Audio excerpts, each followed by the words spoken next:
سلام نعخم يخنا بملا كورنعة عالم كوينكم معلة وحبريتا تدقول زينات كتات الفتوات تعذبتي ان سوني ربعات نحاسك لتشحن عصر شمونتن عام تمرت زوادرنا يوم زينات حيزنا قريبنا لنا نسنا مكة تتالكم بمعدام بوقتتنا بزرزر زينا كنسقركم أب ورد ريال لما تأطابع مروا بدرون استرقف متقعتي كم زتفصم تقليزم أب لعلي أرمي عسران شدوشتن كبيد قدعتي كم زبس حون كافتي بوت أزوز سبسبات يردوم لمنقو ساعات كل تبيلو أب ورد ريال لما تأطابع مروا بزركبو زتفلالي بوتاتات بدرون زترقف كبيد دبدابة تفصمو تمتقعتي أب كلاي برك بيت مرتي مروا بزنبر أرمي عسران شدوشتن أب تشجن طابعن أب كباب بيت كريستيانن أب زلو دعرو زتأكب سراويتن زتكور مخانو تحبيرو أبتي كبابي زبس حوانا وتدرو حبريتا كم زردو لومي نقوه ساعاتي كلت أبيلو أبا وردا ريان لماطا طابع مروا بدرون زترقف الدوداب تخايد اللوم تمتقعتي بفلاي أبا كلاي برك بيت مرتي مروا بزنبر سراويتا رمي إسران شدوشتن زتكوران دخون أبا كلاي برك بيت مرتي مروا أبا شقن طابع أبا كبابي بيتي كريستيانن حلفيلو أبا زلو دعرو نزتأكب سراويتي وقاتيمو أب وردا ريال لماطا بدرون بزتخايد متقعتي أب لعلي وتدرو حيلتات سراويت تيغراي أبي قدات موضوح تقليزو أب وردا ريال لماطا طابع مروا كاف نقوه جميرون 4 جزيتات زاكل ناي درون دبداب زتخايد انتخون تربعي متقعتي أب منقو تختمان بيت مرتن أب زركب دلدلي تفزيمو كساب حزي بزترقاقز حبريتا أب أرمي عسران شدشتن كور سلسة زركبو ناي 82 ملم مورتر أبالات ملو أحد موقع متحبير له توساقيا بكفل سراويت حيلم زركو مرحتي شالك أزركبو متدراتي كبيد موت نيك أسلتن كم زقات أمم تقليزون نايتي كفل سراويت زترفز زتبتن حيل دما بأقرين بكبابي أير مارفيا ريال لمات أيورد كم زلو أتي حبريتا يملكت أبزي بخبيد أزوارن درون زكاير زلو متقعتي يتسخفل زلو نزه منسي بمخانو كل منسي تقادلاي كابزيز بزيتك من قد زهلو نهيوة مسواتي نوسك دحنن هيوتو كحلون زاوعيت قريب لهم منقست تجراي مس صرا مخاته حيلتات نزو تسلفو زبلوم تغارو ناب حزبوم كملسو علاو زاوعي تغريبو መንግስቲ ትግራይ ብዝተፈላለየ ምኽንያት ምስ ፀረ መኻት ሓይልታት ዝተሰለፉ ተጋሩ ናብ ንቡር ሂወቶም ክምለሱ ካቢነ ወሲኑ መፈጸሚ መስርሕ ኣውፅኡ ከም ዘሎ ተገሊጹ ኣብ ልዕሊ ህዝቢ ትግራይ ዝተኣወጀ ብርሰትን ምፍጻም ብብልጽግና ዝተዓሰቡ ዝበሎም ውሕዳት ምርርሓታት ኣብ ልዕሊ ወገኖም ተኽሲ ብምኽፋት ንሓድሽ ውግእ መዝሓሊ ዓረር ይገብርዎ ምህላዎም ተሓቢሩሎ እቶም ኣብዚ ተረኻዊ ጌጋ ዝተሰለፉ ተጋሩ ነዚ ናይ ህዝብን መንግስትን ትግራይ ጻውዒ ተተቀቢሎም ካብ ታሪኻውን ሕጋውን ተሓታትነት ርእሶም ከኣልዩ ተጸዊዑ መንግስቲ ትግራይ ብዝተፈለየ ምኽንያት ምስ ሓይልታት ፀረ መኻተ ትግራይን ስርዓት ብልጽግናን ተሰሊፎም ዘለው ተጋሩ ካብቲ ዝኣተዎ ታሪኻዊ ጌጋት ተጣዒሶም ናብ ንቡር ሂወቶም ክምለሱ ብካቢነ ወሲኑ መፈጸሚ መስርሕ ብምውፃእ ዕላው ገይሩሎም እዚ ጻውዒት እዚ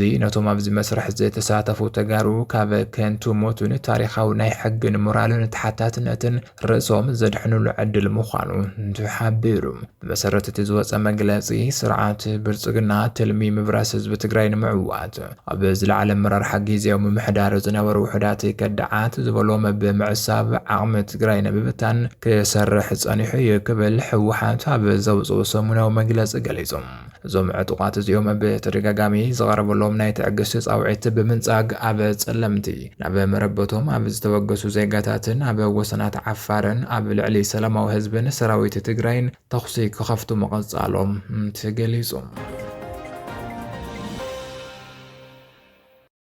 بخلق الزينة سرعة إثيوبيا خيطفة حزب تجري بسلام كنبر يخلن قبل جنرال مقبي حيلة قليزم ونا عزازي جنبار معراب جنرال مقبي حيلة سرعة بلصقنا خيطفة حزب تجري بسلام كنبر كم زي قلب مقلاص كله تجرواين فتاو تجرينا بقولنا عامات مخاطة تسليف خق على تسويعهم ድሕሪ ውዕሊ ፕሪቶሪያ ብሽፋን ጊዜያዊ ምምሕዳር ዝተኻየደ ናይ ውሽጢ ምብታን ፈተና ብጽንዓት ተመኪቱ ሓዚ ናይ መኻተ ዓቕምታት ትግራይ ናብ ሓደ ብምምጻእ ኣብ ዝሓሸ ቁመና ከም ዘሎ ተሓቢሩ ስርዓት ብልጽግና ንውዕሊ ፕሪቶሪያ ብዕሊ ኣፍሪሱ ናብ ቁልዕ ኩናት ንምእታው ሰራዊት ተኸቲቱ ምድላው ብመወዳእታ ቃታ ምስሓብ ጥራሕ ተሪፍዎ ምህላው ተገሊጹ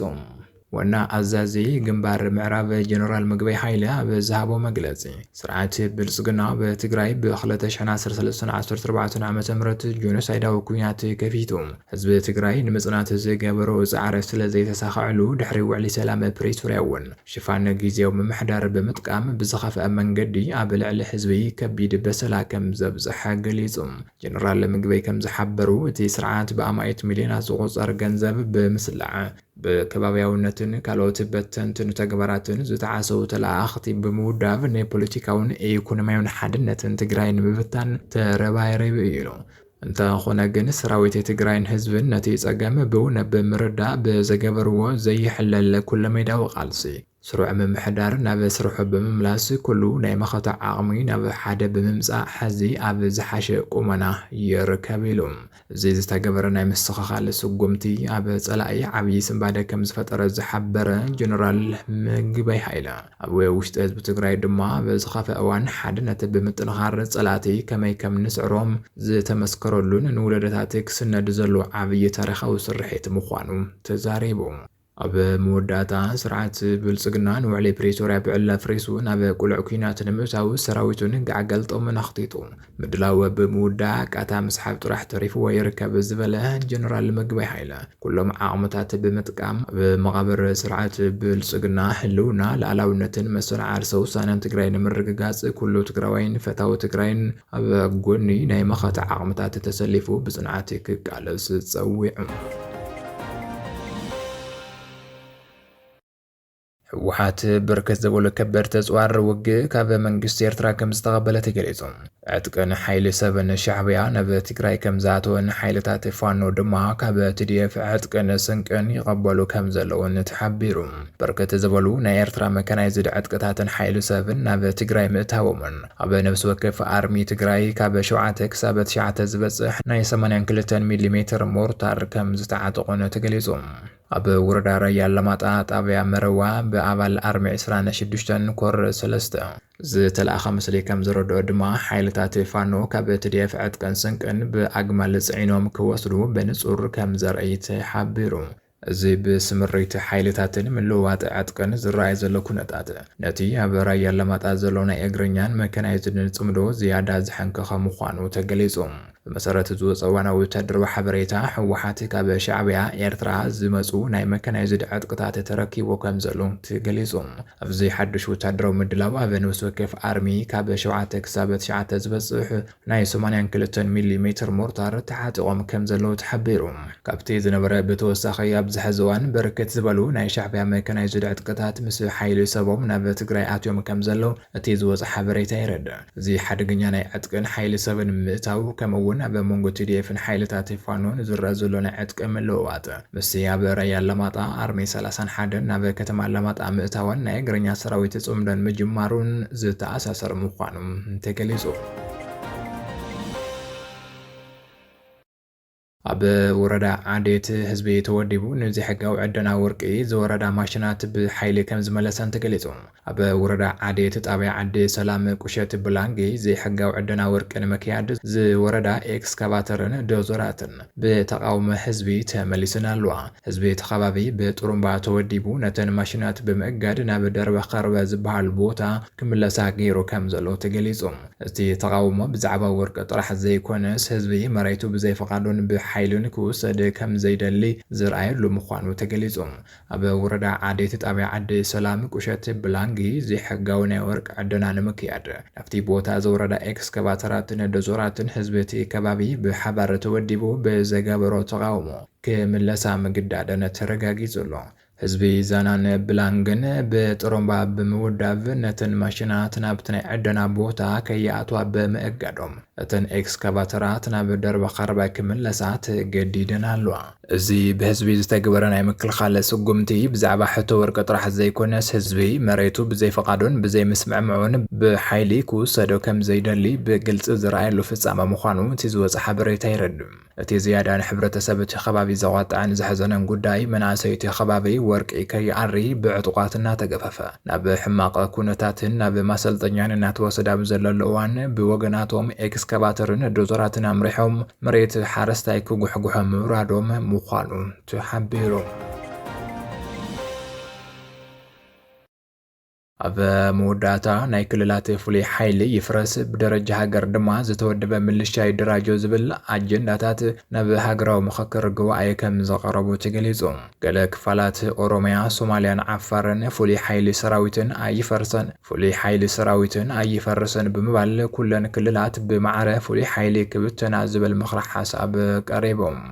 በደረጃ ሃገር ፍሉይ ዝኾነ ዕጥቅን ስልጠናን ዘለዎ ወርሓዊ ደመወዝ ዝኸፈሎ ናይ ምልሻ ሰራዊት ክደራጀ ዝብል ሓሳብ ቀሪብሎ። ኣብ ልዕሊ ኣዋህዳ ዘተ ኣድሎ ኣብ ልዕሊ ተሳተፍቲ ዝበፅሕ ዘሎ መፍርሕን ቅሬታታትን ተላዒሎም ከም ዘለውን ልዕሊ 10 ፖለቲካዊ ውድባት እውን ናይ ተቃውሞ ፊርማ ንኣከባቢ ይርከባ ተባሂሉ። ብመሰረተ ማዕኸን ዜና ዋዜማ